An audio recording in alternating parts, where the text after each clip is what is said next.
year's, how do I call it? My school year insert. So it's just stories that I like to share and tell and want to remember that take place during this school year. I'm just calling it this school year. I mean, it's just, you know, you can call it whatever you want, but she's 3, she just turned 4.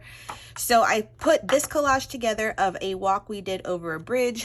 I used to do this a lot during COVID when it was quarantine in order to get out the house. And so I did it the other day again, and it was a good day, and she still throws rocks. So I have these 2 printed. So I'm going for a very classic grid layout for today's spread. And so on this side, they're going to be both grid, but they're not going to match necessarily. So this will be one story and this will be the other story, but I'm just having them kind of match in order to keep the design element easier to achieve right now.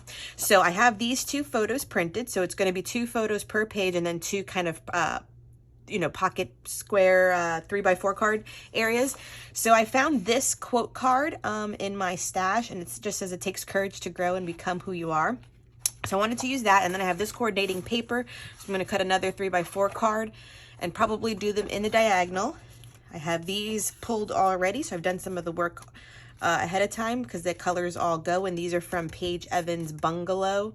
Is it Bungalow? Hold on, I have it right here. It is, yeah, Bungalow Lane. So it's from this pack. I think I picked it up from Joann's. And then on this side, I've cut out these little gold embossed pieces. This was just scrap paper on my desk still from December Daily. I made an envelope. So ones that weren't too compromised, I simply cut out. And so I have like 2 nice embellishments, and then some of these like, maybe these are cacti? No, not cacti. What are they called? I don't know the name. But anyway, so I have these kind of my embellishments instead for this side. And then a few of these little acetate butterflies. This is from a Tim Holtz collection that I thought would go good. And then these 2 pictures we went to Colombia in October. So I'm a little bit behind in this album too. But I just love these little bonnet pictures. This was on a boat trip that we took. And then I found this card in my stash that I also love.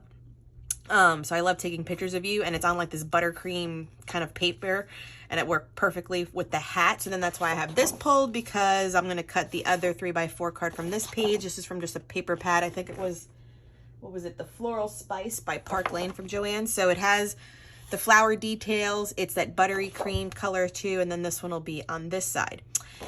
And then the only thing I'm thinking I have to do, because unfortunately this has rounded corners, I might cut 2 pieces of this. That way this one will just kind of get matted slightly on here. That way I can take off the rounded corners and it'll just have a border in order to save it. That way it'll be just nice and squared 90-degree edges. And that is my layout. So this is, like I said, a simple approach, trying to get my feet wet, because honestly today I finally put away December Daily. My desk is nice and clean. I do need to do some organization for my recent purchases of stamps and stuff. So I just need to figure out how to store them the best. And I was going to do stamping on this, but like I said, since I was working on 3x4 cards, I thought, let's not do that on this one. Let's save that for another one. And while I'm crafting for this one, I do have a few layouts that I'm ready to go in my Me, Myself, and I. So that'll be coming up also on my channel this week. So yeah, let's get started. Okay, so this was definitely a layout to get my creative juices flowing again. It was definitely a simple grid approach to this project. Even though I did do memory planning already previous to this video, but I just had December Daily so much on my mind, and doing like large format pages for like the whole month, that to get back to a, you know, like a 6x8 size is a little bit of an adjustment for me, because I swear I just sat there for a while thinking, I don't know what to do. I'm not creative. What happened? And then I just kind of thumbed through, because I always have like a little pile of pictures I printed. And since these were both the same size, it was just kind of easily coming to like, were these around the same time? This was Columbia. This is October. Yeah, this is around the same time. Only because I know the next stories I want to put in this book are like her Halloween pictures, and maybe something from her birthday, which was around Thanksgiving, and definitely a story involving Christmas, just because I want to keep this completely like her, you know, pre-K year of life.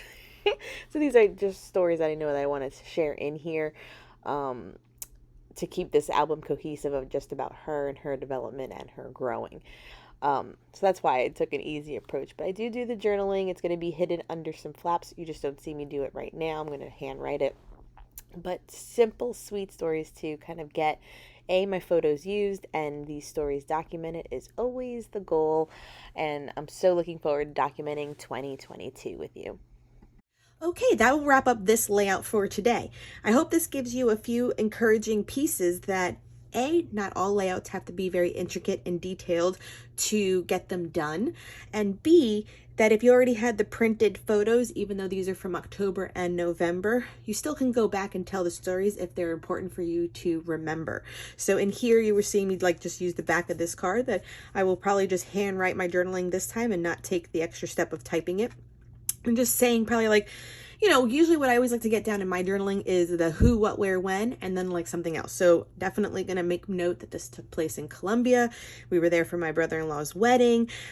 She was the flower girl that week. So those are like important things for these photos, especially if I don't photograph or memory keep anything else here from this trip. And then this, definitely to make note that we used to do this during like COVID time, and so I like that we can still get out and go to the beach and do these, and that she still likes throwing rocks into the ocean from the little ledges that we walk by. So simple enough, but important enough to still keep in my little memory albums. And remember, I'm using the Heidi Swap chapters.